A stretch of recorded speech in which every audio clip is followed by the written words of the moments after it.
race, the most exciting time is the final 1,000 meters. So welcome to the Final Kilometer Podcast. I'm your host, D3, and I'm Jayden Boyce. All right, and we are here to help educate you on the Tour de France today. So let's talk about the Tour de France. And who is the overall leader? What jersey do they wear? We have this right here. The yellow. The yellow jersey. So anytime that you're watching the Tour de France and you see someone in the yellow jersey, they are the leader. What if a team has all year a yellow jersey for their team? Do they get to wear that to the Tour? The yellow jersey? The yellow jersey. If their team wears a yellow jersey. Well, yeah. No! Yeah, we saw that with Tinkoff 2 years ago. They brought a yellow jersey in there. They do. Yes. So sometimes. Sometimes you do. Sometimes you get to. Now, sprint leader. Points. How do they get points? Who's ever the most consistent on every stage, and the end of every stage, you get points. So it matters about if it's a mountain, then you might only get like 30 points. If it's a flat sprint, then you may get 50 points. Yeah, and so then it depends as to the stage as to how many points. And at the end of the race, whoever has the most points wins. Now, who typically wins a green jersey? A sprinter. A sprinter. Why would a sprinter most likely get the most points? Because on the flat stages, you get more points if you win. But what if I want to win the yellow jersey? Shouldn't I be sprinting for every stage? No. Why not? Because look up this way. Do you want to waste all your energy on a flat stage when you should be conserving it for the mountain stage? But, so if someone comes in first place and someone comes in 100th place, don't they get different times? Well, yeah. Not on a sprint stage. Because they all fall into the same group. They as all long are as they're in within the the same same group, then they're all going to get the same points. Now, you talked about sprinting, but yet we could also go into the mountains. Do the mountains have a leader jersey? Yep. Yes, they do. And so, what color jersey is that? Polka dots. And if I wanted to win the polka dot jersey, how would I win the polka dot jersey? Well, not like the sprint when there's at every stage you get points. Now, on a mountain stage, it's from category 4 to HC. HC. What does HC stand for? Beyond category. Yep, we would say the French of hors de catégorie, which means basically out of category. This is steep. This isn't the little hill behind your house going to the park because you're fat and lazy. No, this is like 20 miles of burn your butt going up the hill, right? Yeah. These are long, steep climbs, not just a little hill in your backyard. Now, every day there can also be the most aggressive rider. And they actually don't get a jersey. What do they get? They get a red, just a little red thing on their back. Yeah, so every rider has a little thing that says that they're like number 1, number 141, number 121, whatever. They have a number, and if their back is red instead of white, they are the most aggressive rider from the day before. Now, how many riders are on a team? Well, usually there's 9, but this year it's only 8. Woo! Only this year 8, or if this is the first year. Why did they go from 9 riders to 8? Did they find it was just too easy? You don't need the 9th rider? No. So what they've done is, for those of you that might not know, for the last 4 years, Chris Froome has been winning the Tour de France, and he brings on an armada of strength.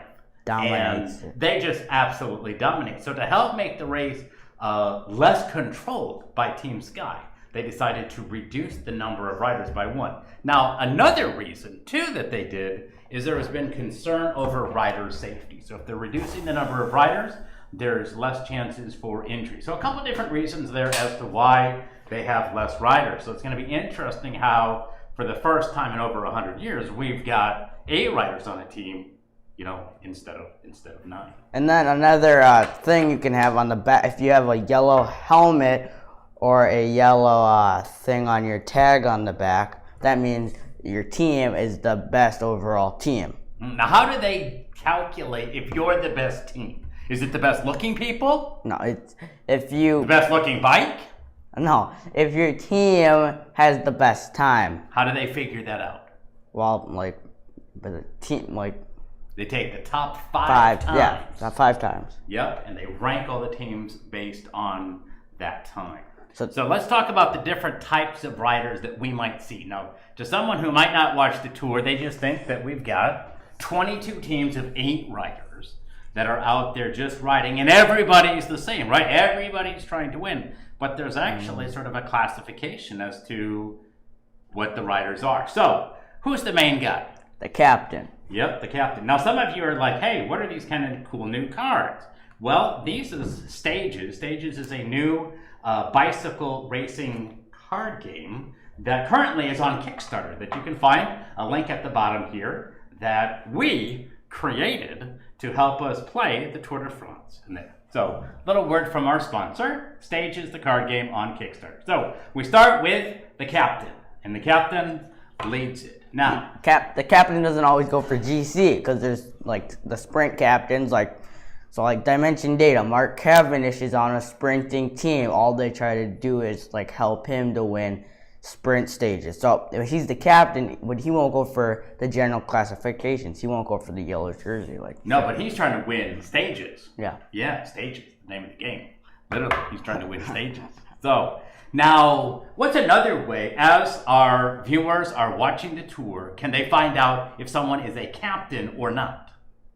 You got the last number on you is a 1. Yep, so as you're looking at the riders' numbers, 1, 11, 21, 31, 41, 51, 61, all the way out, that's how you know that person is the captain. Now, some teams, could they possibly bring 2 captains? Yeah. 3 captains? Yeah. Yeah, that's kind of crazy. But that's for another video that we'll start to talk about teams who have brought multiple captains. And there's even one this year that is potentially bringing 3 captains to the squad. But anyway, back to the card at hand, so to speak. So we have our captains. We also have our sprinters. Isn't everyone a sprinter? Can't everyone just go fast? No. No. What makes these guys so much different? They focus just on the sprints. They're just... But then when they go onto the mountains, then they go into the mountains, we have Climb. climbers. Now, these are professional bike riders. Can't everybody climb up a mountain? Well, yeah, no. Like, the sprinters can go up the mountains, they just won't do good. They are back by hours. They struggle up the hills like us normal people. But when you get on flat ground, they go super, super fast. Now, we have domestiques. Domestiques are the helpers. What sort of things do they do? They get water for the captain, they block the wind for them. And sometimes they even go in breakaways, so if the captain wants to attack, then he has a rider in there. Oh, so they're just to help. Yeah. Are they going to win the tour? No. Usually not. These are usually your first couple years of riders. But sometimes they win a stage. You get a super domestique. You get someone like Garrett Thomas. But he's a GC contender. Yeah. I'm thinking back to retired riders, something like Jens Voigt. Super domestique. The guy can win stages. The guy can do everything, just whatever it takes. Right? Mikhail Kwiatkowski. Ooh, there you go. He's a great example of a guy who can win stages, fast sprinter, go on the flat, helps on the mountains, and goes from there. So today on the final kilometer, we simply talked to you about the different jerseys that you'll see in the tour and the different riders. Tomorrow, we'll start to give you a preview of the teams to come. So until tomorrow, I'm D3. I'm Jayden Boyce. And we'll see you tomorrow on the final kilometer. Yeah, you kinda missed it.